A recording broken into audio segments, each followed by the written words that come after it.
একটা সুন্দর এসওপি কিন্তু আপনার স্কলারশিপের মূল চাবিকাঠি। অনেকে জিজ্ঞেস করে কত পেজের হবে। রাইট।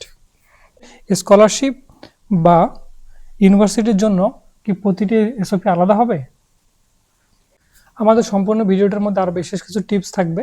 অবশ্যই টিপসগুলো জানার জন্য শেষ পর্যন্ত ভিডিওটি দেখবেন। আপনার নিজের গল্প লিখেন, আশা করছি স্কলারশিপটা আপনারই হবে। আজকের ভিডিওটি সবচেয়ে গুরুত্বপূর্ণ হতে যাচ্ছে, কারণ সবচেয়ে ইম্পর্টেন্ট বিষয় যা হায়ার স্টাডির জন্য বাইরে আসতে চান তাদের জন্য এসওপি কি এবং এসওপি কীভাবে লিখতে হয়। এসওপি লেখার বিষয়ে অনেক কনফিউশন এবং যারা এজেন্সির মাধ্যমে এসব প্রসিডিউর করেন সেক্ষেত্রে অনেকে বিভিন্ন বিড়ম্বনার শিকার হন। তো এইসব থেকে আপনারা যদি নিজে থেকে নিজের রেসিপিটা লেখেন, কারণ আপনার সম্পর্কে আপনি ছাড়া অন্য কেউ জানে না।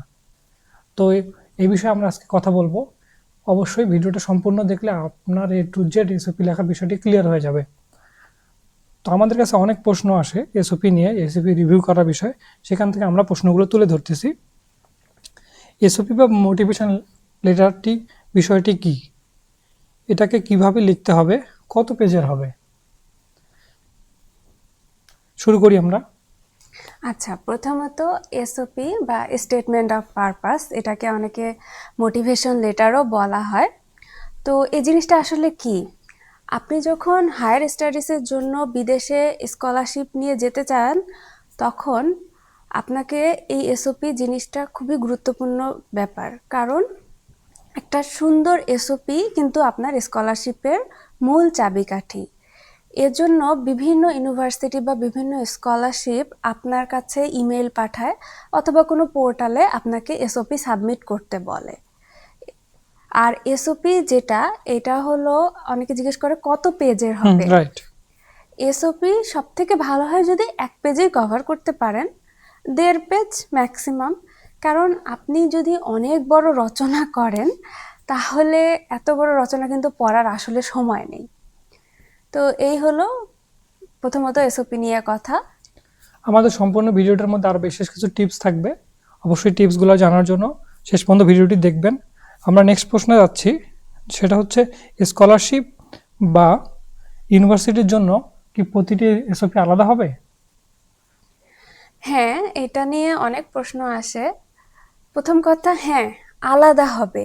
কারণ আপনি যখন একটা এসওপি লিখবেন, আপনার প্রতিটা স্কলারশিপের জন্য আলাদা আলাদা এসওপি লিখতে হবে।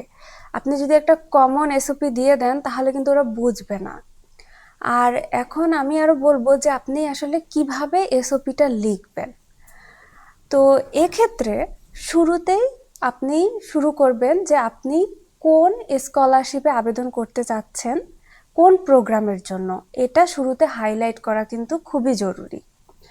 এরপরে আপনি এসওপিতে অনেক সময় ওরা অনেকগুলো প্রশ্ন জিজ্ঞেস করে থাকে, যেমন আপনি এই স্কলারশিপে কেন অ্যাপ্লাই করতে চাচ্ছেন, এটা অ্যাপ্লাই করার ফলে আপনার কি লাভ হবে, আর তারপরে আরও থাকে যে আগামী 10 বছর পর নিজেকে কোথায় দেখতে চান, আপনার ফিউচার প্ল্যান কি। তো এগুলো নিয়ে অনেকগুলো প্রশ্ন থাকে। তো আপনাকে যে স্কলারশিপে আবেদন করতে যাচ্ছেন সেই প্রশ্নগুলোর দিকে লক্ষ্য রেখে আপনাকে এসওপিটা লিখতে হবে। তো এক্ষেত্রে আপনাকে এসওপিতে আপনার যে জীবনের অ্যাচিভমেন্টসগুলো গল্প আকারে তুলে ধরতে হবে, যে আপনি কেন এই স্কলারশিপ বা এই প্রোগ্রামে যেতে চান, আপনার মোটিভেশনটা কি, এটাই আসলে আপনার এসওপিতে তুলে ধরতে হবে। আর এখানে আপনি হুবাহু সিভির মতো করে না লিখে গল্প আকারে আপনার অ্যাচিভমেন্টসগুলো তুলে ধরে, মানে তাদেরকে বোঝাতে হবে যে আপনি এই স্কলারশিপের জন্য কেন যোগ্য। রাইট। কারণ আপনি যদি অনেক সময় ভাবতে পারেন যে হ্যাঁ, এটা কি নিজের প্রশংসা হয়ে গেল না, সেটা না। আপনাকে এটা তুলে ধরতে হবে, কিন্তু বিনয়ের সাথে। হ্যাঁ, আর আপনাকে সরাসরি বলা যাবে না যে হ্যাঁ আমার এই টাকাটা লাগবে বা এরকম কিছু, এটা কিন্তু বোকামি। বা এভাবে ধরতে পারেন যে এই স্কলারশিপটা যদি আমি পাই, তাহলে আমি মানে আপনাদের প্রোগ্রাম থেকে অনেক জ্ঞান অর্জন করতে পারবো, সেটা আমার দেশের জন্য কাজে লাগাতে পারবো, অথবা আমি পুরো ওয়ার্ল্ডে মানে কি ইফেক্ট ফেলাইতে পারি, এই নিয়ে আপনি আর কি এই আপনার স্টেটমেন্ট অফ পারপাসে সম্পূর্ণ ব্যাপারটি তুলে ধরবেন। আর জি অবশ্যই আপনাদের যে এসওপিটা তার মানে হচ্ছে ইন্ডিভিজুয়াল প্রত্যেকটা মানুষের জন্যই, প্রত্যেকটা স্টুডেন্টের জন্য আলাদা হবে। এজেন্সিরা যেই কাজটা করে কি করে, আপনার একটা কমন ফরম্যাটকে শুধু নাম চেঞ্জ করে, ইউনিভার্সিটির নাম চেঞ্জ করে সাবমিট করে, তার মানে সেটা কখনোই করা যাবে না। না, কখনোই না। আপনি অফার লেটার পাওয়ার জন্য এবং একটা ভালো স্কলারশিপ পার্শিয়াল হোক ফুল ফান্ডেড হোক পাওয়ার জন্য অবশ্যই এসওপিটাকে সবার আগে প্রায়োরিটি দিতে হবে এবং সেটা আপনাকে নিজেকেই তৈরি করতে হবে। আপনি যদি না করতে পারেন অবশ্যই আপনাকে এক্সপার্টের হেল্প নিতে হবে বা আপনার সিনিয়র ইউনিভার্সিটি ভাইদের হেল্প নিতে হবে, আপুদের হেল্প নিতে হবে যারা অলরেডি সেটা অ্যাচিভ করছে। তো আমরা টিপস হিসাবে আরও কিছু কথা বলতে চাচ্ছিলাম, সেই বিষয়গুলো জানবো। তাহলে বিষয়টা দাঁড়াচ্ছে ইউনিভার্সিটির ক্ষেত্রেও আলাদা আলাদা ইউনিভার্সিটির জন্য যে প্রশ্নটা আমাকে বেশি পাই আমরা, সেটা হচ্ছে ইউনিভার্সিটির জন্য আলাদা আলাদা হচ্ছে এই ছবিটা। হ্যাঁ, আর আমি আপনাদের জন্য বিশেষ কিছু টিপস দিয়ে দিচ্ছি। শিওর। টিপস হিসেবে আমি বলবো যে আপনারা ভুল কোথায় করেন। হ্যাঁ, আপনারা এসওপি লিখতে গিয়ে প্রথম যে ভুলটা করেন, আপনারা তো এখন অনেক অ্যাডভান্স, আমার সময় তো আমি অত বুঝতাম না সত্যি কথা, যে চ্যাট জিপিটি বা এআই। তো আপনারা অনেকে করেন কি, এআই বা চ্যাট জিপিটি ইউজ করে চ্যাট জিপিটিকে বলে দেন যে হ্যাঁ আমাকে একটা এসওপি লিখে দাও, তো ও ওর মতো এসওপি লিখে দেয়।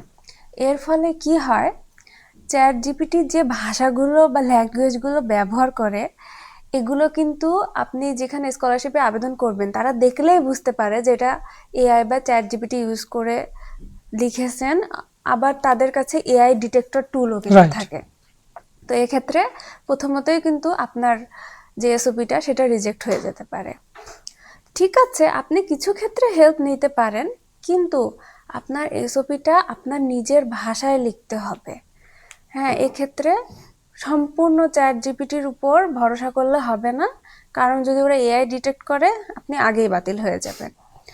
দ্বিতীয়ত, আপনারা অনেক সময় করেন কি, এসওপিতে অনেক মন গড়া গল্প কাহিনী লিখে ফেলেন। আমি জানি না এই বুদ্ধিটা কার মাথা থেকে এসেছে, কিন্তু এরকম গল্প কাহিনী লিখলে হবে না, বাস্তবতার সাথে মিল রেখে লিখতে হবে।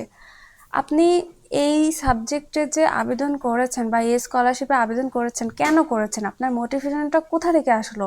এখন আপনি যদি লেখেন হ্যাঁ আমি ছোটবেলায় গেছিলাম, দেখছি অনেক গরিব মানুষ, এই জন্য তাদের ডেভেলপমেন্টের জন্য আমি কাজ করতে চাই, বা এইরকম করলে মন গড়া কাহিনী দিলে হবে না। বরং আপনি বলতে পারেন যে আমি আমার ব্যাচেলরে এই সাবজেক্ট পড়ছি, আমি এটা নিয়ে আপনার ব্যাচেলরে কোনো হয়তো রিপোর্ট লিখছেন, বা বাংলাদেশে এই সমস্যা দেখা যাচ্ছে, বা এগুলা নিয়ে আপনি যদি মিলিয়ে লেখেন তাহলে এসওপিটা কিন্তু খুব সুন্দর হবে।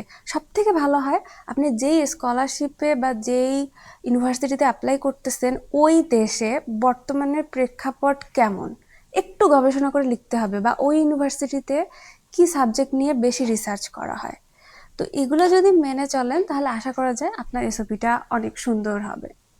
তো সবাইকে শুভকামনা, যারা অ্যাপ্লাই করছেন এবং করতেছেন, ফিউচারে করবেন, সবার জন্য বেস্ট অফ লাক।